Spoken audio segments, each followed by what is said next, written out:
Okay. Welcome to this episode of The Unnoticed Show. I've got Gina Ballerin, who is joining me from Australia. Gina, you have written and given a TED Talk saying Confessions of a Liar, Marketing in an Era of Authenticity. You're going to talk to us today about that on the show. Welcome. My pleasure to be here. Thank you for having me.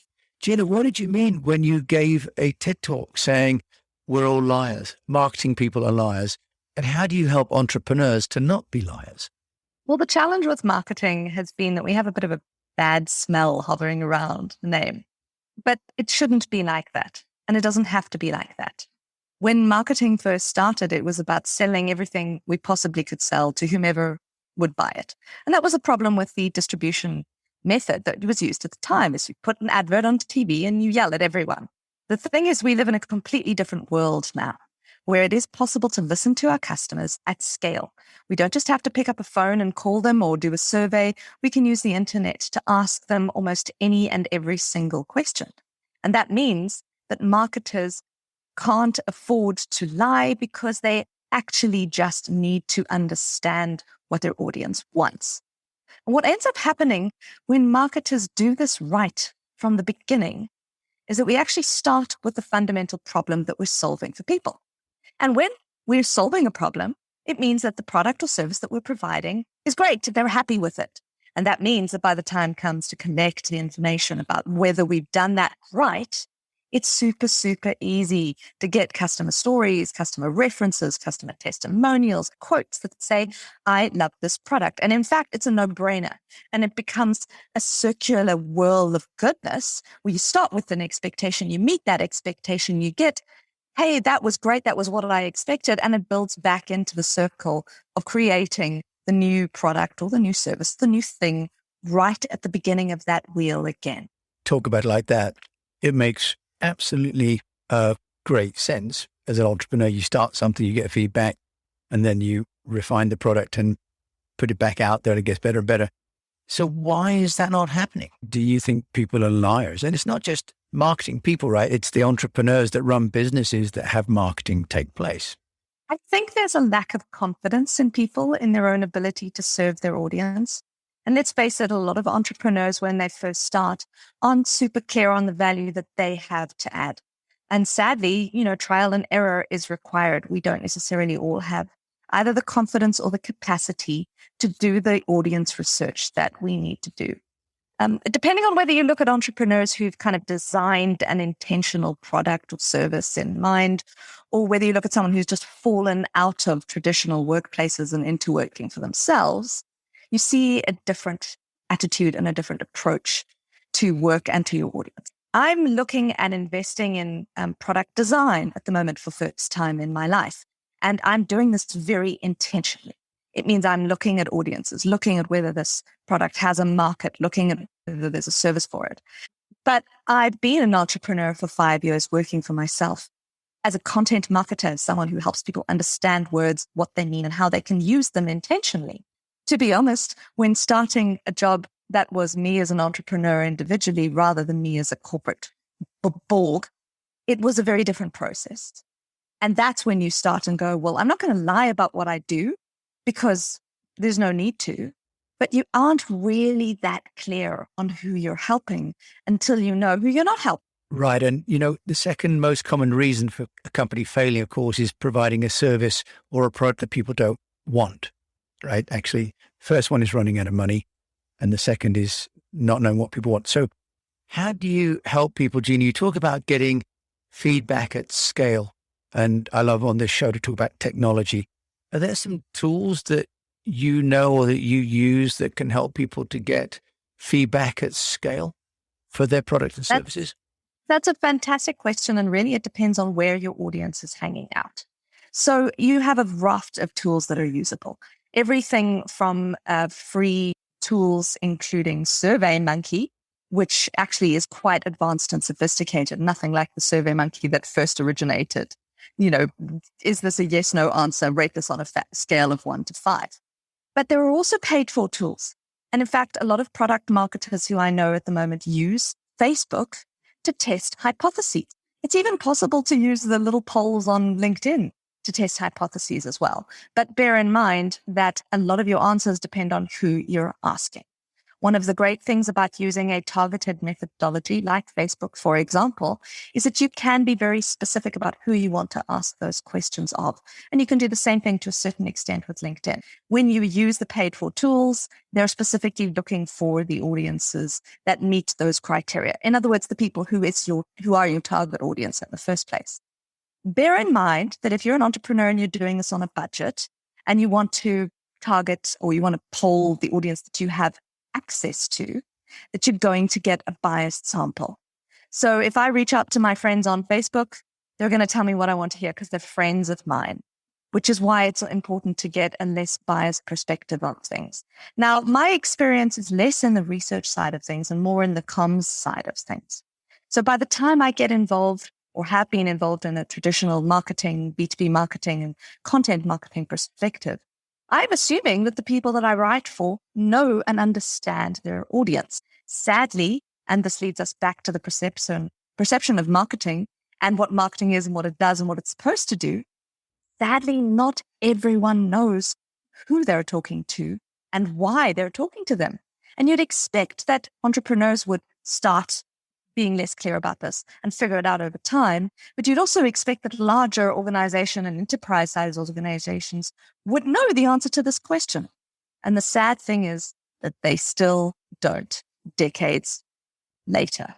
And is that, you think, because people are focused on what they're building and what they've committed to build rather than what they sort of have been told by the audience that they want to be delivered? Well, let's go back to models of communication. Now, initially, the idea was that you had a sender and receiver and noise in the middle. But initially, you were only talking about sending messages one way, right? And when you think about the original marketing and advertising mediums of communication, media of communication, they were all shouty media. You know, you've got television, you've got radio, you don't have the opportunity for feedback. If you look at a communications model that has evolved, you've got the sender and the receiver and the noise and the feedback, which then has its own noise. And what ends up happening is that you were able to listen to people more effectively. Social media fundamentally changed the nature of marketing communication so that it was no longer possible or no longer advisable for organizations just to have one-way communications. And what happens is that often marketers sit in that distribution method.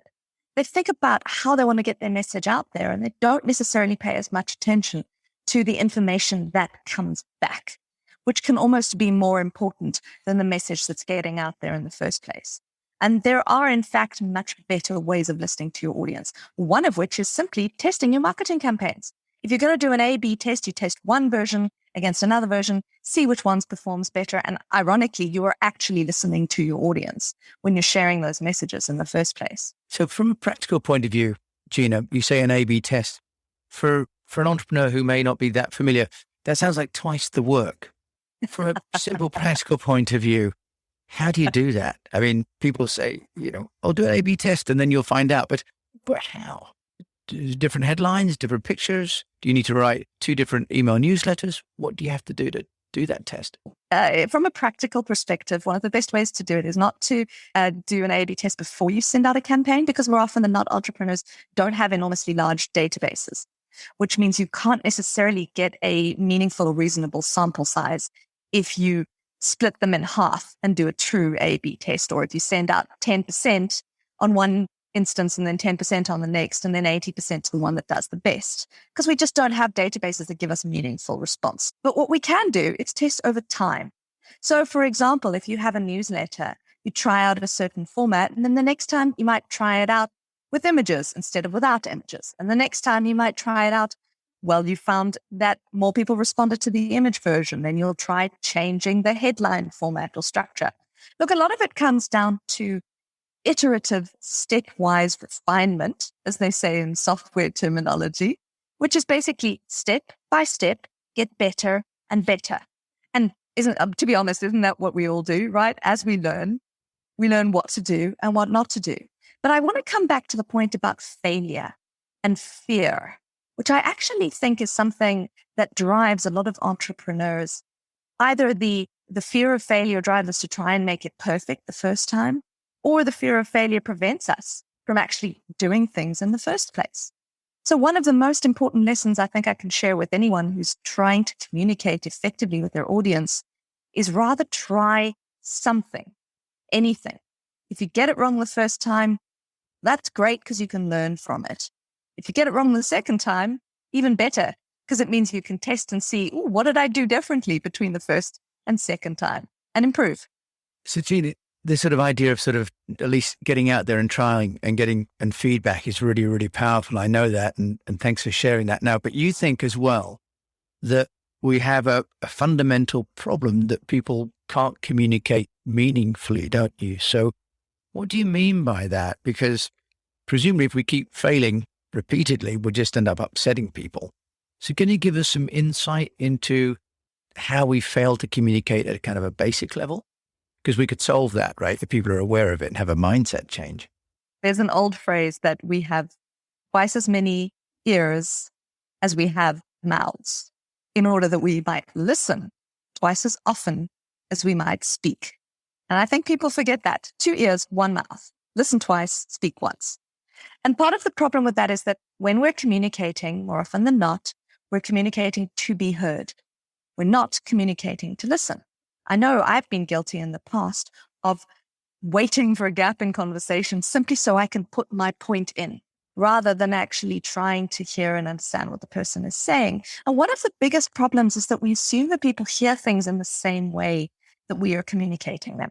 So I spoke earlier about the problem with noise in communication. Well, noise can be the background noise on a podcast, or noise could be the stuff that's going on between people's ears that you actually can't interpret.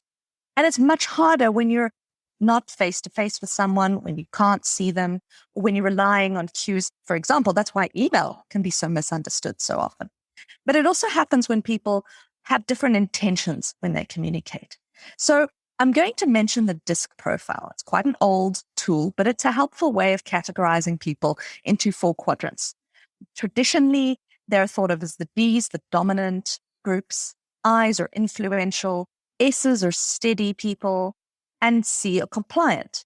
Now, if you look at these categories, dominant tend to be the CEOs of the world.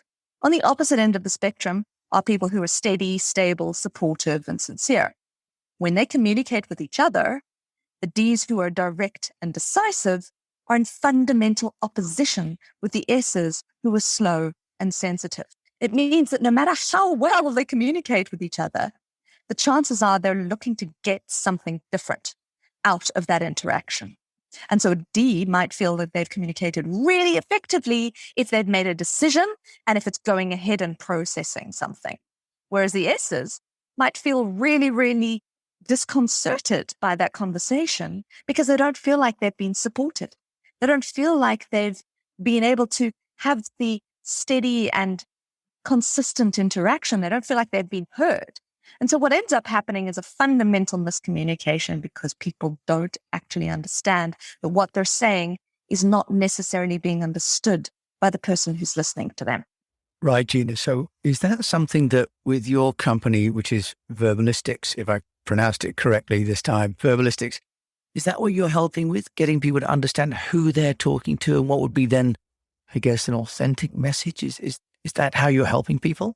It is absolutely fundamental to making communication happen.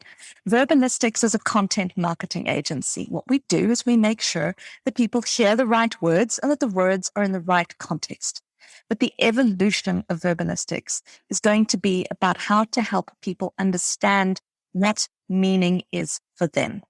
Fundamentally, whether I'm talking to people on a TEDx stage or whether I'm listening to people in an interview or whether I'm turning their words into a case study or using my team to help them build website pages or emails or blog posts, it doesn't really matter because at the end of the day, any marketing is only good when people are able to reach their audience in a way that touches hearts and minds. And that can only happen when we listen to what people are not saying. And when we ask our audience what they think. And the problem with a lot of marketing is that we just don't actually want to listen because we're so busy trying to get messages out that we think are going to influence people. And the lesson I can leave for the people on your show today is actually don't just listen, but actually listen with your hearts. And there's a very big difference between wanting to solve a problem and actually understanding whether people need that problem to be solved, whether they even have that problem in the first place. So with verbalistics, we try to help people communicate more meaningfully. Whether you're looking at actual content production for your organization, whether you're looking at trying to speak better, listen better, or build communication skills in your team, that's what verbalistics stands for. Genuinely meaningful communication. Okay. And then presumably that's starting to think about the kind of language that your audience is going to be familiar and willing to listen to your message in. That's a really important point. You're absolutely right, because it comes into the tone of voice that people use. One of the things that marketing agencies often do when you first bring them on board, not that entrepreneurs necessarily want to bring a marketing agency in right at the beginning, but they might over time as the business grows, is to define who you're talking to and how you want to communicate with them. You might have a tone of voice that is very vibrant and vivacious. You might have a tone of voice that's very formal and a little bit process oriented. The important thing is to think of your brand as a reflection of who you are and who you want to appear to be. And that really comes down to defining how you want to talk to people. I find that I really enjoy doing ghostwriting for CEOs of organizations because there's nothing that makes them prouder than to see their own voice in writing and go, wow, that's amazing, Gina. Did you write that? And I'm like, well, actually, you did. All that happened is I was listening as you wrote. And this is really a reflection of you, your personality, what you believe, who you are.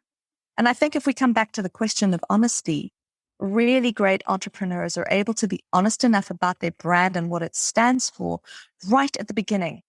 And that honesty shines through in their marketing. That honesty allows them to touch the hearts and minds of their audience. And as a result, when they ask someone, hey, what did you think about product or service? They get that honesty reflected back at them in a way that allows them to attract new audiences in exchange.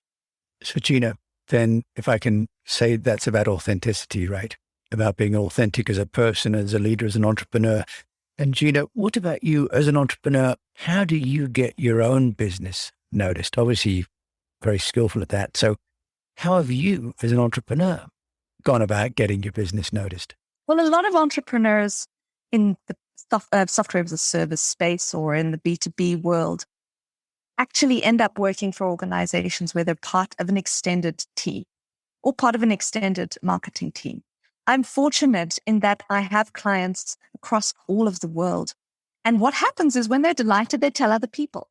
So word of mouth is, of course, a very important way of reaching new audiences, but so are things like newsletters. I use LinkedIn extensively. And the book, actually, The Secret Army, Leadership, Marketing, and the Power of People, is a really great way. People call it sometimes a really thick business card. That's a great way of introducing people to the thoughts and the thought leadership that I try to put in front of people. And I regularly post on relevant publications, including the Content Marketing Institute, where I have a quarterly column called The Content Therapist. So all of these are ways that I use to reach out to people, and of course, podcasts. And so it's a delight to be able to share the knowledge that one accumulates over time to be able to help others feel less afraid about sharing their own voice.